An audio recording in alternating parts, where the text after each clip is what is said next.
In today's video, I'm going to teach you how to perform an inventory quantity adjustment in QuickBooks.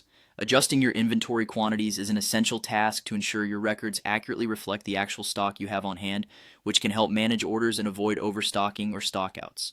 First, let's get started by heading over to QuickBooks. You can do this by opening your browser and going to the QuickBooks homepage, which you'll find at qbo.intuit.com.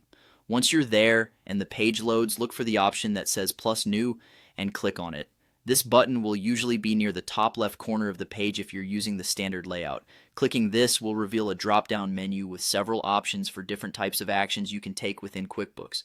From this drop-down menu, you want to look for and click on Inventory QT Adjustment.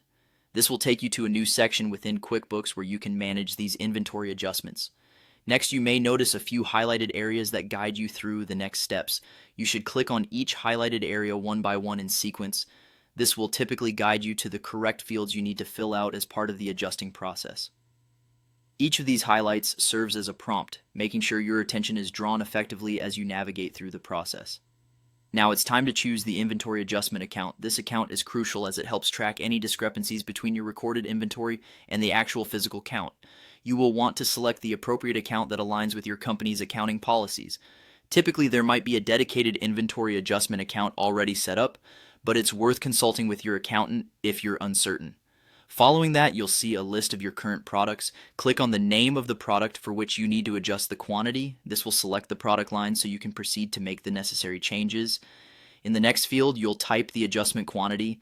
This is the number by which you wish to increase or decrease your inventory count for the selected product. Make sure you double check this number against your physical count so that you avoid any errors in your financial records.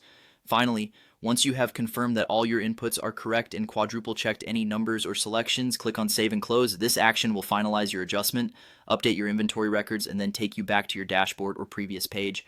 And that's it. You've successfully adjusted your inventory quantities in QuickBooks. By keeping your inventory records up to date, you'll help ensure the accuracy of your financial statements and improve your overall business operations. Thanks for watching, and I hope you found this guide helpful.